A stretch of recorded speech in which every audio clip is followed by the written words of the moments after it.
Hello, good morning, नमस्कार, welcome back to my channel Pallavi Ingalkar blog. तर नवीन असाल तर सर्वात आधी आपल्या चॅनलला सबस्क्राईब करून द्या आणि व्हिडिओ शेवटपर्यंत एन्जॉय करा. तर जसं की मी कालच्या ब्लॉगमध्ये तुम्हाला सांगितलं होतं की सर्वात आधी तुम्हाला दाखवते. हे आहे आपलं एवढं छोटंसं शेत. इथे लावलेलं आहे तुरी वगैरे, जे काही आपल्याला भाजी लावायचं होतं ते लावलेलं आहे. भेंडी वगैरे, वाल वगैरे असं आहे. तर झालं असं की मी विचार केला होता की आपण आता थोडं हे इथलं निंदून टाकावं, म्हणजेच गवत वगैरे काढून टाकावं. कारण की मग जास्त वाढलं की मग खूप जास्त होऊन जाते ते, आणि अंगाच्या वर झालं की बाकीची जे आपण लावलेली झाड आहे ना, त्यांना पण त्यांची पण वाढ होत नाही व्यवस्थित. तर आता ते करते म्हटलं, पण थोडा वेळ झाला ना, पाऊस येत आहे जात आहे, येत आहे जात आहे. तर असं काहीसं सुरू आहे. आता माहिती नाही आज माझं जे ठरवलेलं जे काम आहे ते थोडंफार तरी होते की नाही. तर थोडं जरी झालं ना तरी खूप आहे. थोडं करत तर जर रोज केलं ना तर पूर्ण जे आहे ते होऊन जाईल. आणि बरेच असे रोपं लावायचे आहे, टमाटर वगैरे. तर आता बघू, आज जर बाहेर जायला मिळालं नर्सरीमध्ये वगैरे तर टमाटरचे रोपं घेऊन येऊ. कारण की मी जे बिया टाकलेल्या होत्या ना त्या पूर्णपणे पाण्याने म्हणजे निघाल्याच नाही. पाणी जास्त जर साचून असलं की ते काही व्यवस्थित निघत नाही बी. तर वांग्याचंही नाही निघालं आणि टमाटरचं सुद्धा नाही निघालं. वांग्याचे एक दोन रोपं आहे. तर ते जरी भेटले ना आपल्याला एक दोन तरी बरं होऊन जाते वांग्याचं. कारण की आपण एकट्याला लागतेच किती, नाही का. तर असं आहे. मग आता बाकी तर काही नाही. तर शानू तर गेलेली आहे शाळेमध्ये आणि आमचं आता जेवण व्हायचं आहे अजून. तर आता सर्वात आधी आम्ही जेवण करून घेतो. काल तर मी एकटीच होती जेवण करायला, आज हे आहे जेवण करायसाठी. तर चला, माझी वाट बघत आहे. मी सर्वात आधी जेवण करून घेते आणि जर पाऊस नाही आला जेवण झाल्यावर तर तिथलं गवत काढायसाठी चालली जाते. तर चला मंडळी. शानूला रोज कुठं आली होती? यायची होती का? काल हे आणायसाठी गेले तिला, तर ती गेटपर्यंत आली होती, हो ना. आज हे एवढे धावपळत गेले ना, धावपळ करत गेले. आज ते मुलीचा धाक. शानू, हे शानू. पप्पा माहीत आहे का, पप्पा म्हणे मी जर लवकर गेलं नाही म्हणे शानू आज पण ओरडन म्हणे माझ्यावर म्हणे. तर थोड्याच वेळात माझा भाऊ आला, म्हणजे माझ्या काकाचा मुलगा आला. तर तो येताना ना आईकडे गेला होता. म्हणून मग आईनी ना माझ्या येताना तिला वाटलं की आता हा इकडे जाणारच, कारण की त्याला जाता जाता देवळी रोडवरूनच जावं लागतं घरी जायचं असलं तर. तर मग तिने काय केलं, जाता जाता इकडे येणारच म्हटलं. तर मग माझ्यासाठी तिनं वाल लावलेला होता आणि पुन्हा धोप्याचा जो धोपा असते ना तो लावलेला होता. धोप्याच्या वड्या किती छान लागतात ना, तर मला खूप आवडते ते. तर म्हणून मग तिने धोपा वगैरे लावून ठेवलेला होता. आणि ही बॉटल घेतलेली होती, राहुलने डीमार्टमधून आणलेली होती. तर माहिती नाही याच्यावर कशाचे डागं पडलेले होते, तर माहिती नाही, नवीनच बॉटल होती. आणि शानू मागे लागली होती मेन म्हणजे, की मामा मला बॉटल घेऊन दे, बॉटल घेऊन दे म्हणून. मग त्या दिवशी तो गेला आणि बॉटल घेऊन आला, पण त्या दिवशीपासून कोणीच नव्हतं म्हणजे जायसाठी, नाही का, तिथून आणायसाठी बॉटल. म्हणून मग आता निकू इकडे येणारच होता, म्हणून मग त्याच्यासोबत सगळं पाठवून दिलं. आणि बघू शकता ही दोघं जीजास आले बघा, कसे मस्त्या करतात. तर त्यांनी ना येता येता शानूसाठी खाऊसुद्धा घेऊन आलेला होता. आणि शानूचा आनंद बघा बॉटल बघून, कारण की तिचं किती दिवस चालू होतं मला बॉटल पाहिजे मोठी म्हणून. कारण की ती बॉटल आता तिला काही पुरत नाही, म्हणून मग ती बॉटल आता छोटी झाली ना, आणि तिला 17 वेळा मग ते पाणी खाली घ्यायसाठी जावं लागत होतं. त्याच्यामुळे तिचं खूप दिवसपासून चालू होतं की मला बॉटल पाहिजे. पण आम्हाला काही जायला वेळ नव्हता मिळत. मग त्या दिवशी राहुल आला होता ना, तर ती तेव्हा त्याच्या मागे लागली, मामा माझ्यासाठी बॉटल घेऊन ठेवशील म्हणून. मग त्यांनी तिच्यासाठी छान अशी ही बॉटल आणलेली. आणि मला नाही या स्ट्रॉवाल्या बॉटल वगैरे काही आवडत नाही, आणि त्याला मी सांगितलं होतं स्ट्रॉवाली बॉटल काही घेशील नको म्हणून. पण शानूचं होतं की मला स्ट्रॉवालीच बॉटल पाहिजे.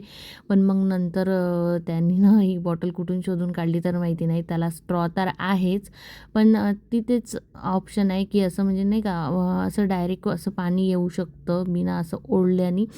कारण की ते स्ट्रॉनी पाणी पिल्यामुळे ना थोडासा प्रॉब्लेम होतो म्हणते झालं नाही. छातीचा. आता म्हणून हे मग गहू घेतले आहे ते मला निवडायसाठी. नकोच गहू वाटत होतं. निवडून आणि घ्यायचे आहे ते कारण जे बी कणिक दिसलं संपलेली ना तुम्हाला, आहे. ते हे आंबाडीचं एक बी आहे, तर महत्त्वाचं ते काम आहे सुद्धा मला लावून की द्यायचं आहे पहिले आजच. आणि कणकीची सोय. त्याच्या आधी मला गहू निसायचे होते कारण की घरी कणिक संपलेली होती, तर ते गहू वगैरे निसून घेतले. आणि हे बघू शकता झाड किती छान असं झालेलं आहे. हे झाड झाड आणि वेल दोन्ही प्रकारचं हे एक झाड आहे. कशाचं आहे तर नाव माहिती नाही मला, तुम्हाला माहीत असेल तर कमेंट्स बॉक्समध्ये नक्कीच सांगा. छान अशा कळ्या आल्या होत्या त्याला आणि आता 2 दिवसात छान मस्त अशी फुलं पण लागणार. तर इथे ना मग मी आली बाहेर.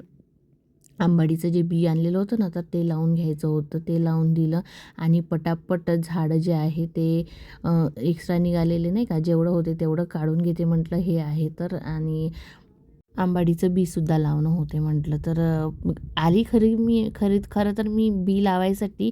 पण मग नाही का असं म्हणजे थोडं थोडं करता करता ते गवत थोडंफार जास्तच काढणं झालं. आणि हे माझं आजचं एवढं काम माझं होऊन गेलं नाही म्हणता म्हणता. वाटलं नव्हतं की आज माझं काम होऊ शकणार म्हणून, पण थोडंफार तरी होऊन गेलं. आणि नंतर तुरी लावलेल्या होत्या ना मी आत्ता तर त्यासुद्धा थोड्याफार निघालेल्या. पण हे गवत काढता काढताना मला जर त्याच्यावर पाय पडला. आणि पालक बघू शकता निघालेली आहे थोडीफार, अशी थोडी थोडी निघालेली आहे. इथं जर प्रॉपर माती असती ना तर आणखीन चांगलं निघालं असतं.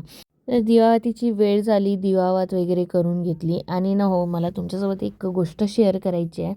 खूप जणांना ना असं वाटते किंवा मला डायरेक्टली म्हटलं जाते की मस्त आहे, तुम्ही दोघंच राहता, दोघंच जणाचं करणं, दोघंच जणाचं खाणं पिणं न राहणं.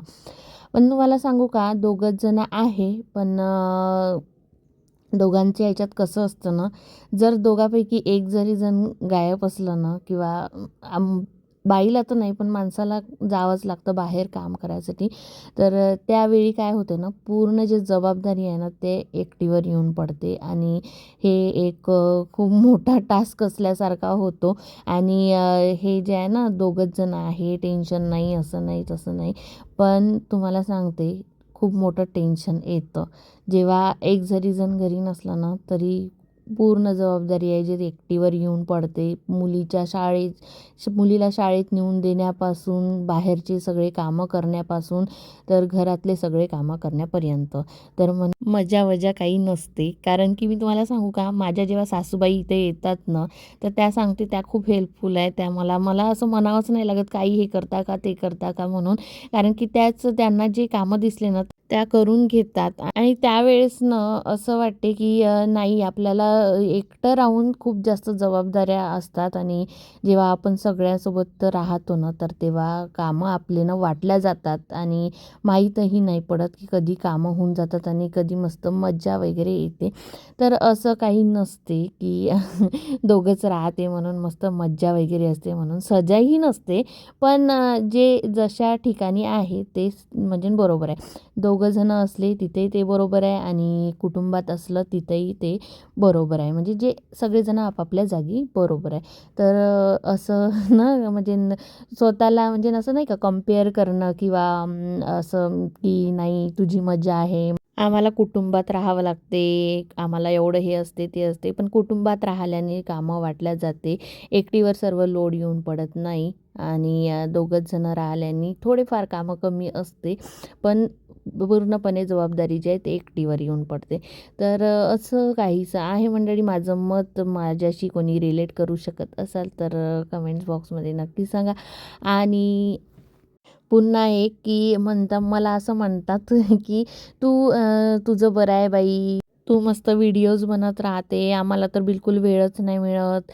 तू व्हिडिओ बनवते तर मग घरातली कामं वगैरे केव्हा करते. तर मला हे म्हणायचं आहे की मी जेव्हा व्हिडिओ बनवते, तर व्हिडिओ बनवताना जो मी व्हिडिओ टाकते तर त्यामध्ये मी जे कामं करत राहते ते का मी म्हणजे काय म्हणजे त्याला ॲक्टिंग करत असते का. माझी कामं पण होते, व्हिडिओ पण होते. आणि दुपारी जे आपण झोप घेत असतो ना, ते झोप मी घेत नाही. त्यावेळी मी माझे व्हिडिओ एडिट करत बसत असते. तर म्हणून तुम्हाला सांगते की वेळ आहे, तर वेळ तो काढावा लागतो. वेळ मिळत नसतो कारण की पूर्ण दिवस माझा पण कामात चालला जातो. म्हणजे घरातले कामं करून एक्स्ट्रा हे व्हिडिओचं वगैरे एडिटिंग करणं हे ते, तर एवढी सगळी मेहनत असते. तर प्लीज माझ्या चॅनलला ना सबस्क्राईब करून द्या, कारण हे काही सोपं काम नाही आहे, खूप मेहनतीचं काम आहे. तर मला ना काही करायचं असते, म्हणून मग मी काहीतरी करत असते. मी पहिले ब्लाऊज वगैरे शिवायचे, मग मला ना असं रिकामं वाटायचं, म्हणून मग मी आता हे काम घेतलेलं आहे हाती, की आपण ते नाही करू शकत तर काहीतरी तर करायचं. नुसतंच असं घरातली कामं करायची आणि दुपारी झोपा काढायच्या, ते तसं मला काही ते पटत नव्हतं. म्हणून मग आपण हे तरी काम करूया, जे आपल्याकडून पॉसिबल होते ना ते तरी करूया. आणि तसंही डोकं खाली राहिलं की फालतूचंच नाही का, खाली काय म्हणते त्याला, खाली दिमाग शैतान का घर, असं काहीतरी नाही का. तर म्हणून त्याच्यापेक्षा डोकं आपलं कामी ठेवायचं, म्हणजे जसं टेन्शन फ्री राहतं आणि दिवस पण आपला चांगला जातो आणि आलतू फालतूच्या गोष्टीमध्ये लक्ष राहत नाही. तर ही आहे दोघं राहण्यावाल्यांची आत्मकथा. तर कशी वाटली तुम्हाला कमेंट्स बॉक्समध्ये नक्कीच सांगा. तर मंडळी, उद्या आहे आषाढी एकादशी आणि त्याच्यासाठीच मला सामान वगैरे घ्यायचं होतं. दही वगैरे आधीच आणून ठेवते म्हटलं, कारण की दुसऱ्या दिवशी मिळत नाही, म्हणून मग आधीच आणून ठेवते म्हटलं. आणि घरी कोणीच नव्हतं, तर शानूला ट्युशन पण आणण्यापासून तर सामान वगैरे सगळं घेईपर्यंत मला सगळं करावं लागलं. नाही तर मग यांची वाट पाहत बसली असती तर मला दुसऱ्या दिवशी काहीच वस्तू भेटल्या नसत्या वेळेवर. म्हणून मग मी ही सगळी कामं करून घेतली, दळण वगैरे आणून ठेवून दिलं. आणि मग घरी आल्यानंतर ओटा साफसूफ करायचा होता, भांडे होते दुपारचे घासायचे, ते घासून घेतले. आणि त्यानंतर मग मी केला स्वयंपाक. आणि जे दही वगैरे आणून ठेवलेलं होतं ना, ते सुद्धा काढून घेतलं पॉलिथिनमधून, कारण की ते पॉलिथिनमध्ये ठेवणं चांगलं नाही. आणि आणि विचार पडलेला होता की आता मी स्वयंपाक काय करू म्हणून. मग फ्रीजमध्ये पाहिलं तर गवाराच्या शेंगा होत्या, तर गवाराच्या शेंगाची भाजी, पोळी, वरण भात, स्वयंपाक वगैरे केला. आणि तर असं आहे मग मंडळी, झालं जेवण खावण आणि सगळं आवरून झालेलं आहे. सगळे लाईट वाईट सगळे बंद झालेलं आहे, कारण आता करते मी आराम. तर चला मग आता आजच्या ब्लॉगला करते मी तेच एंड. आजचा ब्लॉग तुम्हाला कसं वाटलं कसं नाही कमेंट्स करून नक्की सांगा. आणि उद्या आहे एकादशी, तर उद्याचा ब्लॉग बघायला विसरू नका. उद्या आहे एकादशी. तर उद्या आहे एकादशी. आणि एकादशीचं आपल्याकडे महाराष्ट्रामध्ये किती एक सण असतो तो मोठा, तर ते तुम्हाला सगळ्यांना माहीतच आहे. तर उद्या पण आपण छान असा आपला एकादशीचा जो सण आहे तो छान असा साजरा करूया. तर चला भेटूया उद्याच्या ब्लॉगमध्ये. Bye bye.